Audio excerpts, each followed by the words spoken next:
नमस्कार। आकाशवाणी से प्रस्तुत है समाचार प्रभात।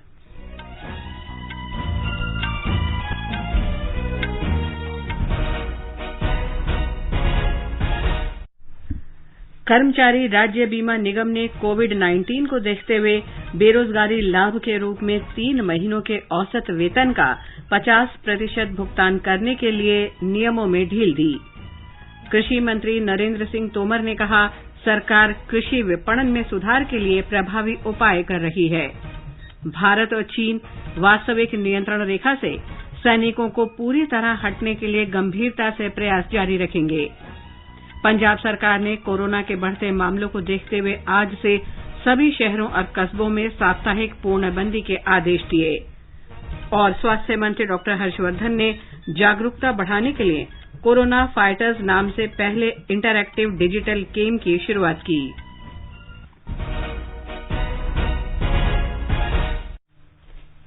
समाचार प्रभात के इस अंक में अपने सहयोगी सिद्धार्थ सिंह के साथ मैं लवलीन निगम।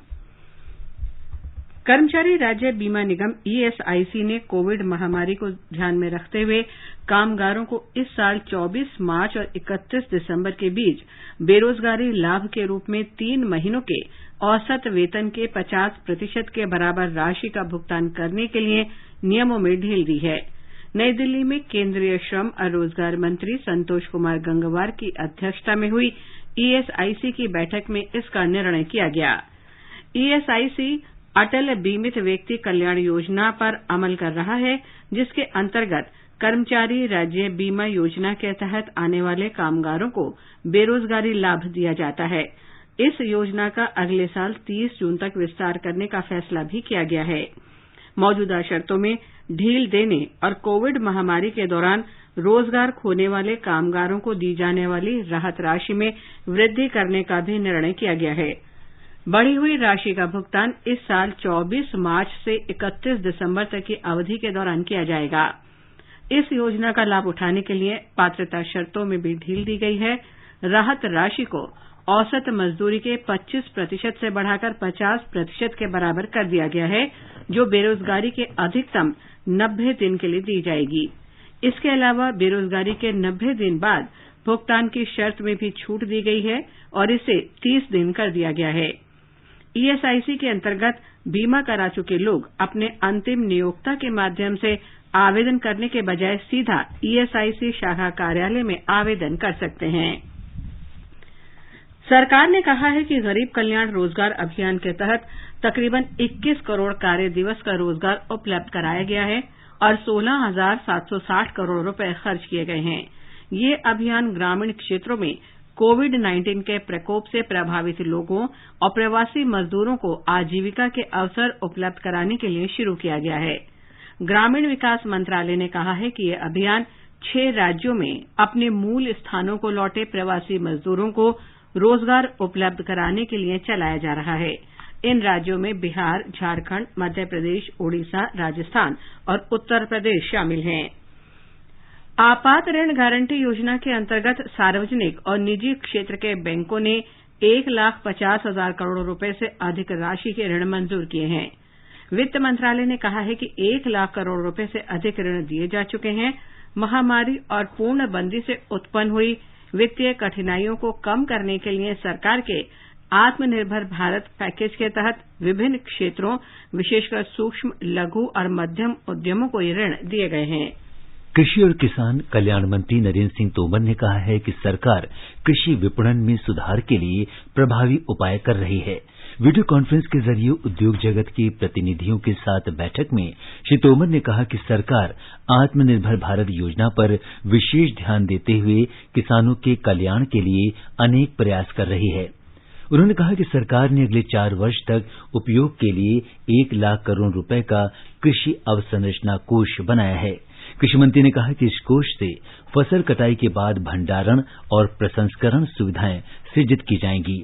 इससे कृषि संबंधी बुनियादी ढांचा मजबूत करने, भंडारण के विकास और ग्रामीण क्षेत्रों में विपणन सुविधाएं बढ़ाने में मदद मिलेगी। सरकार आत्मनिर्भर भारत के तहत अब तक 1 करोड़ 22 लाख किसान क्रेडिट कार्ड की मंजूरी दे चुकी है। वित्त मंत्रालय ने कहा है कि कृषि क्षेत्र को कोविड के दुष्प्रभाव से उबारने के लिए किसानों को किसान क्रेडिट कार्ड के जरिए ऋण में रियायत देने का विशेष अभियान जारी है। इससे ग्रामीण अर्थव्यवस्था को फिर से पटरी पर लाया जा सकेगा और कृषि क्षेत्र की वृद्धि दर तेज होगी। आत्मनिर्भर भारत पैकेज के तहत दिए जाने वाले रियायती ऋण से मछुआरों और डेयरी किसानों सहित 2 करोड़ 50 लाख से अधिक किसानों के लाभान्वित होने की आशा है। भारत चीन सीमावर्ती मामलों पर विचार विमर्श और समन्वय तंत्र की 18वीं बैठक कल आयोजित की गई। भारतीय शिष्टमंडल का नेतृत्व विदेश मंत्रालय में पूर्व एशिया से संबंधित मामलों के संयुक्त सचिव ने किया। चीन के शिष्टमंडल का नेतृत्व वहां के विदेश मंत्रालय के सीमा और महासागर विभाग के महानिदेशक ने किया। बैठक के बाद विदेश मंत्रालय के प्रवक्ता अनुराग श्रीवास्तव ने बताया कि विदेश मंत्रियों और विशेष प्रतिनिधियों के बीच हुई सहमति के अनुसार वास्तविक नियंत्रण रेखा से सेनाओं के पूरी तरह हटने के लिए ईमानदारी से प्रयास किए जाएंगे। They reaffirmed that in accordance with the agreements reached between the 2 foreign ministers and the 2 special representatives, the 2 sides will continue to sincerely work towards complete disengagement of the troops along the LAC in the western sector. In this context, they agreed to resolve the outstanding issues in an expeditious manner and in accordance with existing agreements and protocols. Bharat ने कहा है कि अंतर्राष्ट्रीय समुदाय को आतंकवाद प्रायोजित करने के लिए पाकिस्तान को अलग थलग करना होगा। भारत ने संसद अध्यक्षों के 5वें विश्व सम्मेलन में पाकिस्तान के बयान पर उत्तर देने के अधिकार का उपयोग करते हुए कहा कि पाकिस्तान के प्रधानमंत्री ने अपनी जमीन से लगभग 40,000 आतंकवादियों के सक्रिय होने की बात स्वीकार की है। भारत ने कहा कि 1965, 1971 और 1999 में जम्मू कश्मीर में हमला, मुंबई और संसद पर आतंकी हमले तथा उरी और पुलवामा हमले पाकिस्तान के सरकार प्रायोजित आतंकवाद की नीति का सबूत है। हाफिज सईद, मसूद अजहर और एहसानुल्लाह एहसान जैसे आतंकवादियों के खिलाफ कोई कार्रवाई नहीं करना भी इसका प्रमाण है।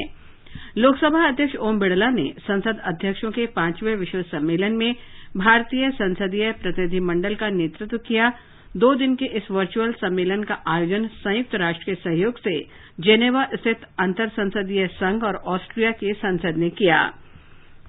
भारत कुलभूषण जाधव मामले में राजनयिक माध्यमों से पाकिस्तान के संपर्क में है।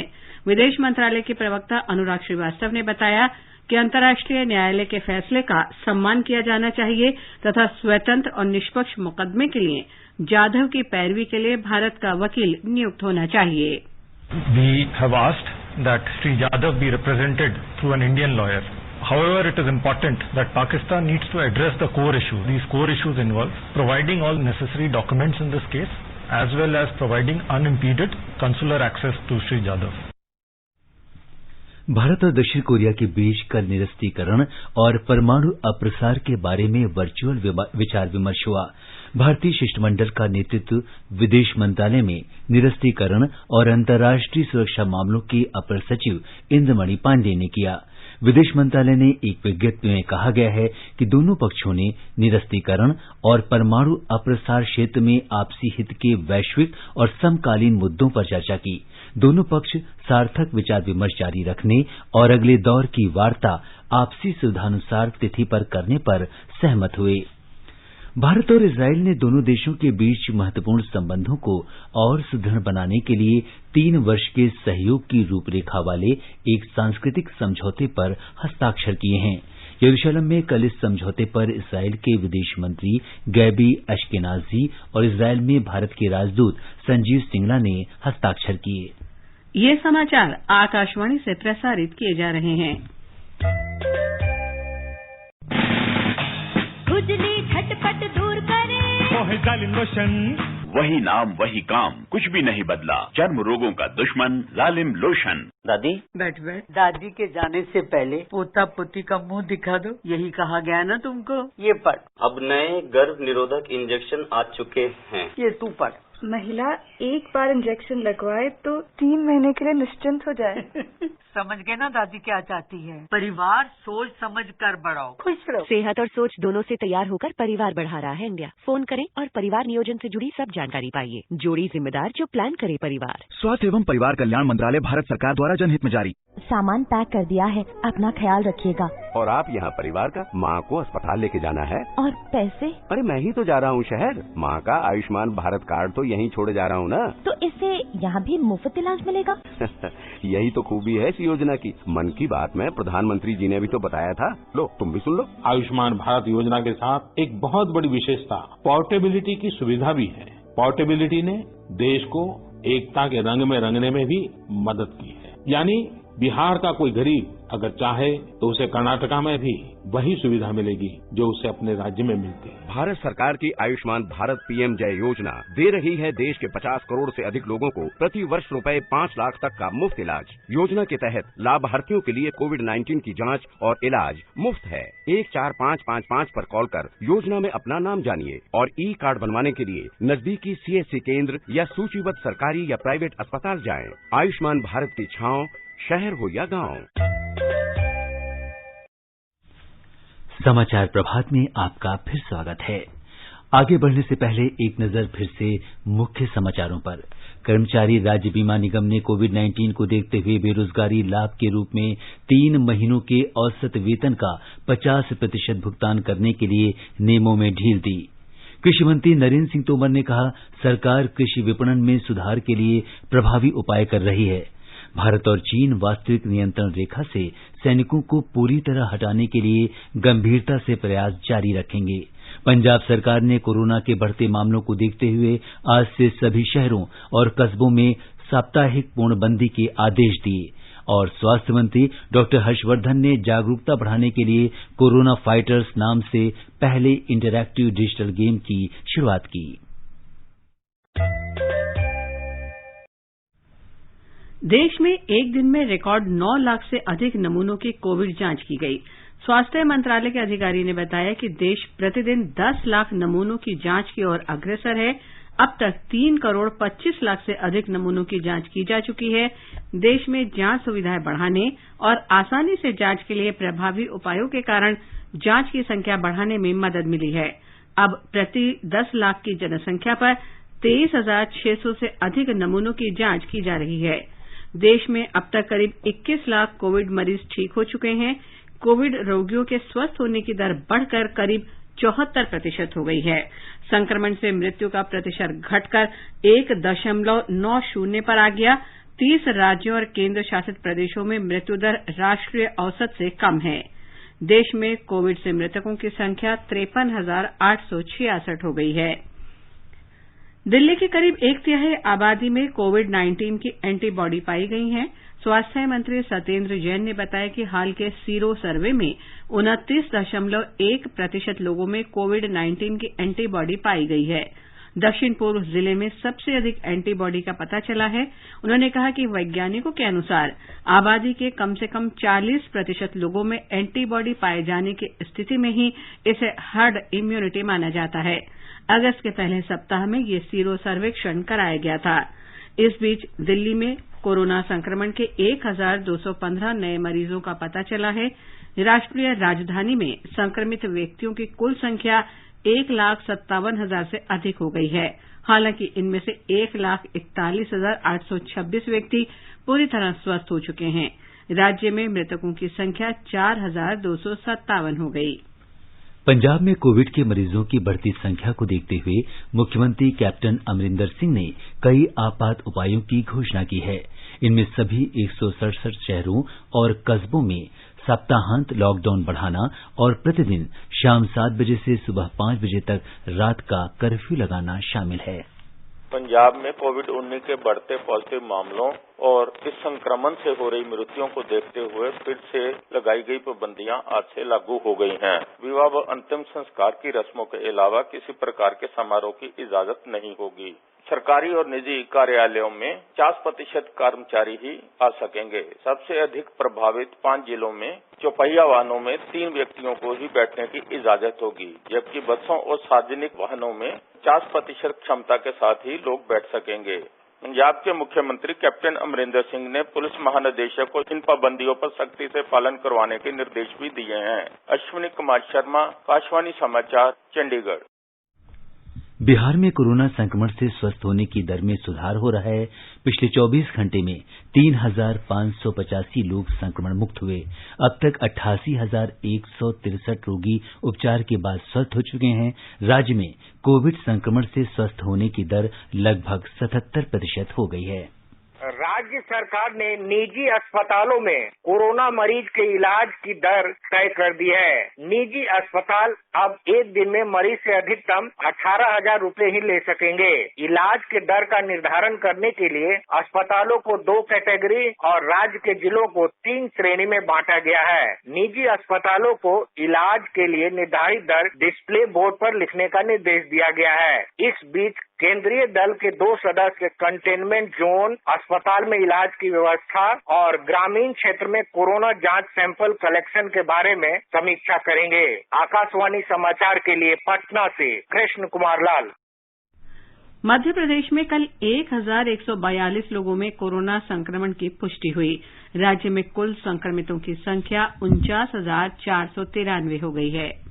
मध्य प्रदेश के स्वास्थ्य बुलेटिन के अनुसार राज्य में स्वस्थ होने वाले लोगों की संख्या बढ़कर 37,540 हो गई है। कल भी अस्पतालों से 1,065 कोरोना वायरस रोगियों को ठीक होने के बाद छुट्टी दी गई। मध्य प्रदेश में अब 10,782 सक्रिय मामले हैं। सक्रिय मरीजों की देश में तुलनात्मक स्थिति के अनुसार मध्य प्रदेश 16वें स्थान पर है। उत्तर प्रदेश में रिकवरी रेट भी बढ़कर 75.4% हो गया है। कोरोना संक्रमित लोगों की जिलेवार संख्या देखें तो बीते 24 घंटों में इंदौर जिले में कोविड-19 के सर्वाधिक 189 नए प्रकरण मिले हैं। इसके बाद भोपाल में 162, ग्वालियर में 130 और जबलपुर में 85 मामले सामने आए हैं। मध्य प्रदेश में प्रतिदिन परीक्षणों की संख्या बढ़कर 20,000 से अधिक हो गई है। वहीं प्रदेश में अब तक 11,12,000 से ज्यादा परीक्षण हो चुके हैं। संजीव शर्मा, आकाशवाणी समाचार, भोपाल।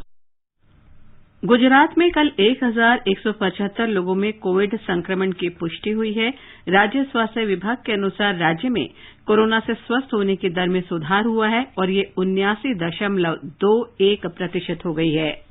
गुजरात में अब तक 47,78,000 से अधिक लोगों का कोविड-19 के लिए परीक्षण किया जा चुका है, जिसमें से 68,581 परीक्षण कल एक ही दिन में किया गया। कल सामने आए संक्रमण के 1,175 नए मामलों में से सबसे अधिक 163 मामले सूरत में दर्ज हुए, जबकि अहमदाबाद में 155 मामले सामने आए। इसके साथ ही राज्यों में कोविड-19 के मामलों की कुल संख्या बढ़कर 83,262 हो गई है। कल 1,123 मरीजों को अस्पतालों से छुट्टी दी गई। इसके साथ ही राज्य में ठीक होकर छुट्टी पाने वाले मरीजों की कुल संख्या 65,953 हो गई है। कल 16 मरीजों की मृत्यु हो गई। इसके साथ ही राज्य में कोविड-19 से जान गंवाने वाले मरीजों की कुल संख्या 2,855 हो गई है। योगेश पंड्या, आकाशवाणी समाचार, अहमदाबाद।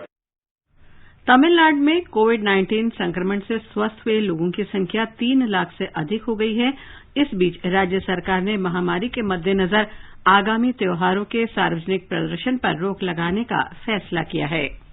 मुख्यमंत्री पलनीसामी ने कहा है कि कोरोना महामारी की स्थिति को देखते हुए इस वर्ष सार्वजनिक स्थानों पर गणेश चतुर्थी समारोह आयोजित करने की अनुमति नहीं होगी। केंद्र द्वारा जारी मानक प्रक्रियाओं की ओर इशारा करते हुए मुख्यमंत्री ने कहा कि गणेश चतुर्थी त्योहार के मद्देनजर मूर्तियों की सार्वजनिक स्थापना और उनके विसर्जन पर प्रतिबंध लगाने का उनकी सरकार का फैसला लोगों के हित में है। चेन्नई में प्रशासन द्वारा जारी एक बयान में इस बात पर जोर दिया गया है कि लोग इस बार अपने घरों के भीतर ही गणेश चतुर्थी त्योहार और उससे जुड़े अनुष्ठान करें। चेन्नई से जयसिंह की रिपोर्ट के साथ समाचार कक्ष से श्रीराम शर्मा। कर्नाटक में कल 7,385 लोगों में कोरोना संक्रमण की पुष्टि हुई।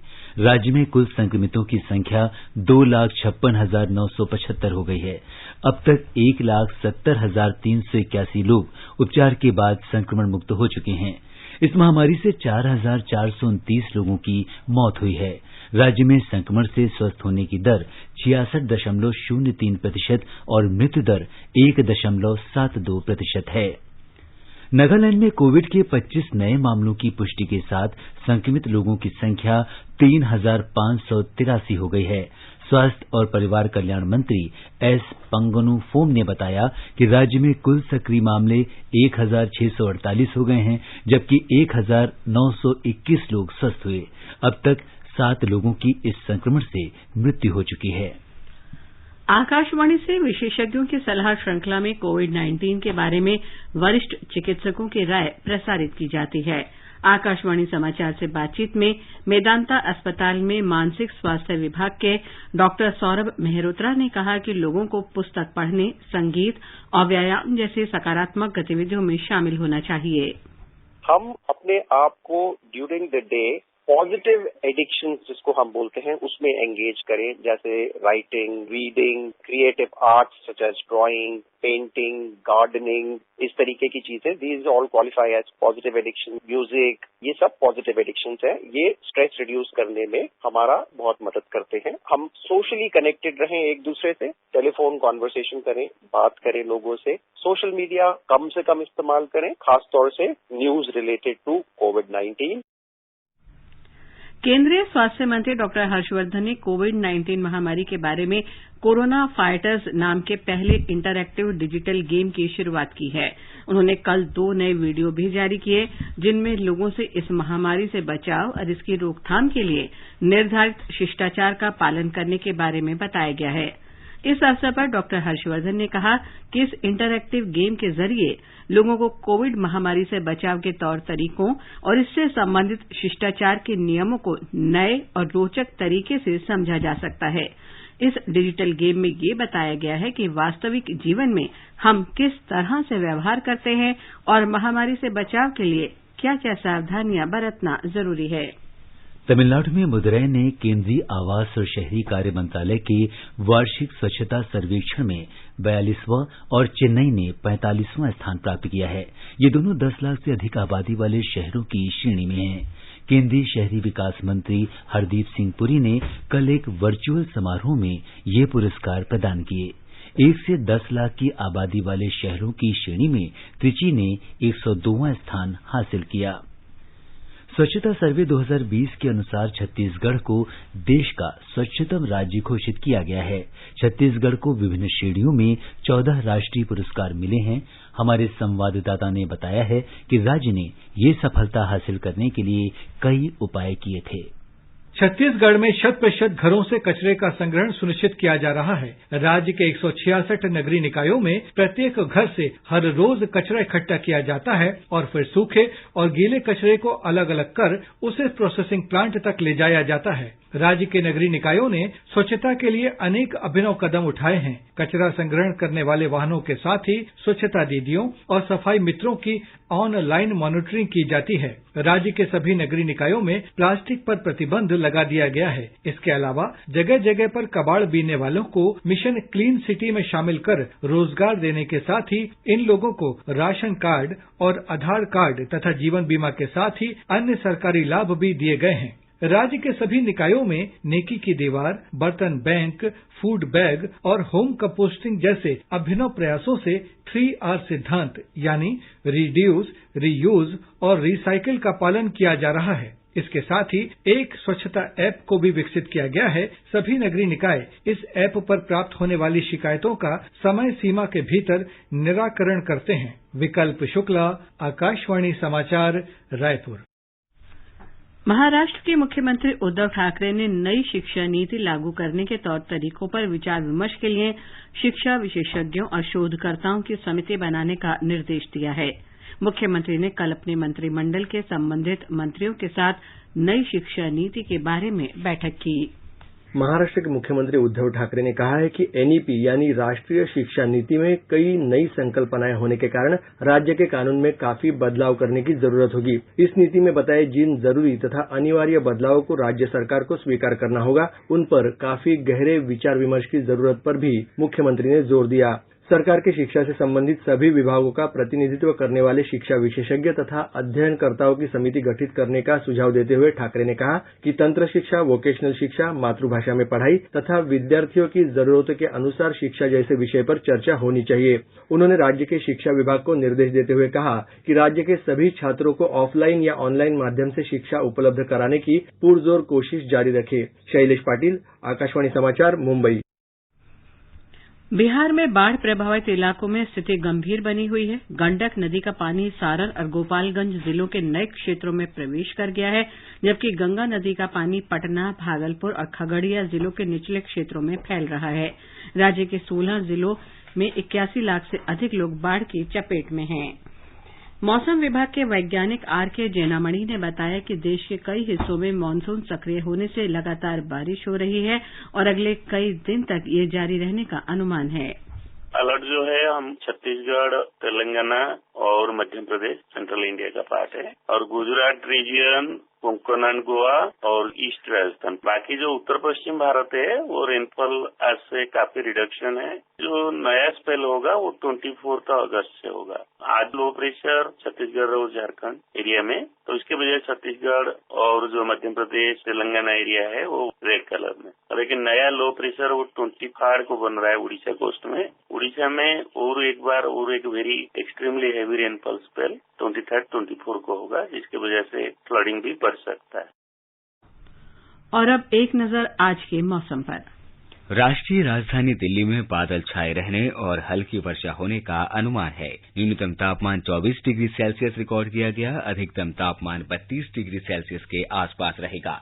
मुंबई में भारी वर्षा के आसार हैं। न्यूनतम तापमान 23 डिग्री सेल्सियस रिकॉर्ड हुआ और अधिकतम तापमान 30 डिग्री सेल्सियस रहने का अनुमान है। चेन्नई में भी बादल छाए रहने के साथ साथ हल्की वर्षा या बौछारें पड़ सकती हैं। न्यूनतम तापमान 28 डिग्री सेल्सियस दर्ज हुआ और अधिकतम तापमान 35 डिग्री सेल्सियस के आसपास रहने के आसार हैं। कोलकाता में बादल छाए रहने और 1 या 2 स्थानों पर गरज के साथ बारिश होने की संभावना है। वहीं केंद्र शासित प्रदेश जम्मू कश्मीर के जम्मू में न्यूनतम तापमान 25 डिग्री सेल्सियस दर्ज हुआ, अधिकतम तापमान 33 डिग्री सेल्सियस के आसपास रहेगा। ये समाचार हमारी वेबसाइट newsonair.com हिंदी पर भी उपलब्ध हैं। सामान पैक कर दिया है, अपना ख्याल रखिएगा। और आप यहाँ परिवार का माँ को अस्पताल लेके जाना है। और पैसे? अरे मैं ही तो जा रहा हूँ शहर। माँ का आयुष्मान भारत कार्ड तो यहीं छोड़े जा रहा हूँ ना। तो इससे यहाँ भी मुफ्त इलाज मिलेगा? यही तो खूबी है इस योजना की। मन की बात में प्रधानमंत्री जी ने भी तो बताया था। लो तुम भी सुन लो। आयुष्मान भारत योजना के साथ एक बहुत बड़ी विशेषता पोर्टेबिलिटी की सुविधा भी है। पोर्टेबिलिटी ने देश को एकता के रंग में रंगने में भी मदद की है। यानी बिहार का कोई गरीब अगर चाहे तो उसे कर्नाटका में भी वही सुविधा मिलेगी जो उसे अपने राज्य में मिलती है। भारत सरकार की आयुष्मान भारत पीएम जय योजना दे रही है देश के 50 करोड़ से अधिक लोगों को प्रति वर्ष रुपए 5 लाख तक का मुफ्त इलाज। योजना के तहत लाभार्थियों के लिए कोविड-19 की जांच और इलाज मुफ्त है। 14555 पर कॉल कर योजना में अपना नाम जानिए और ई कार्ड बनवाने के लिए नजदीकी सीएससी केंद्र या सूचीबद्ध सरकारी या प्राइवेट अस्पताल जाएं। आयुष्मान भारत की छांव शहर हो या गांव। और सिद्धार्थ, अब बताएं आज के समाचार पत्रों में क्या खास खबरें हैं। जी हाँ लवलीन, अगर आज के समाचार पत्रों पर एक नजर डालें तो अखबारों ने आज अलग अलग खबरों को प्राथमिकता दी है। दैनिक भास्कर ने कोविड-19 को पहली खबर बनाते हुए लिखा है, पहली बार 60,000 से ज्यादा मरीज ठीक हुए।